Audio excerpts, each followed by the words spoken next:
We're going to look at how to put belt loops and a waistband onto your pants. The belt loops are something you'll draft yourself, and by draft I just mean draw onto your pattern piece the width and the size. This is a 1/2 inch finish, so you would do 1/2 inch plus a 1/2 inch and then plus your seam allowance. So I cut this at 2 inches. You want to figure for an 1.5 inch height waistband that you have about 5 inches of belt loop, because not only do you have to turn it, you just need excess to clip it cleanly. So figure 5 inches per belt loop, 5 belt loops per pant, so you're cutting a strip at about 25, 26 inches. To sew it, you're just going to fold it together like this, face to face. You do want fusing on the back of your fabric unless you're working with a denim or something heavy. Face to face, you're going to sew it all the way down, then you're going to turn it inside out with a loop turner or a safety pin so that you have a tube, and then once you have your completed tube, you can top stitch the ends like I have, or you can just press it flat. Once you have your belt loops prepared, you're going to place them where they need to be. Should be 1 center back, 2 basically side back, and then 2 at the side front. We're just going to kind of place this sort of towards our side back here where our pocket is. I'm going to put it face down into your opening. I'm going to tack it at the top of the pant at about 1/4.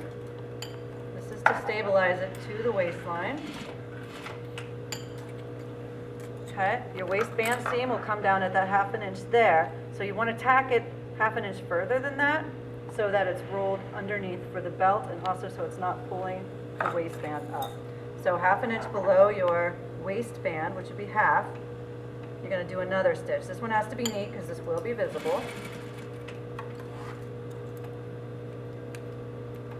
Okay, then what's going to happen after you attach your waistband is it's going to roll up, and then we're going to tack it to the top. So for now, we want to push them out of the way. Look at our waistband here. This is a simple fold over waistband. I've fused 1/2 of it. Lightweight fabric, you can fuse the whole thing. If you just do the 1/2, that would be your lining piece, so that goes to the inside of the pant. This is going to be a fold over type, which means we're going to attach it to the inside of the pant, and then it's going to fold over to the outside. So with your interfaced side to the inside of the pant, which is your wrong side, so right side of the fabric with the fusing to the wrong side of the pant, I'm going to match the tops. We're going to sew that at 1/2 inch. And obviously for this sample, you would go all the way around, so you have to draft it with the proper length, and then enough for your fly extension. That's in your pattern making book, so you can figure out the proper dimensions. Here's our 1/2 inch seam. We would press this. I've already pressed this in half, so I had a clean line. You could do that at the iron now. You see how this extends a 1/2 inch, so now we're going to fold this under. We want to cover our stitching, keep this even, so you can press it at this point, you can pin it at this point. I'm going to finger press it, and then we're going to top stitch it closed. This is a visible stitch too. This is the face of the garment, so you want this to be nice and neat and straight.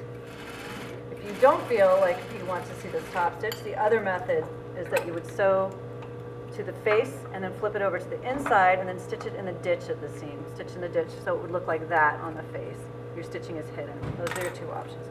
So to complete the belt loop, we want to fold this over. You want a little bit of slack, because if you run this too flat, when your belt goes in, it's going to strain.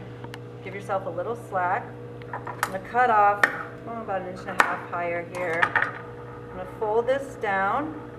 They should be straight unless your design calls for some sort of angle. Otherwise, they need to be completely straight. I'm going to place this at the top of my waistband here. This would be a bar tack in most cases in the industry, but for now we're just going to use a single needle and go over it a couple times. Trim all the threads. Then I can go back in and cut this a little closer. Get rid of the excess. And that's the waistband and belt loops.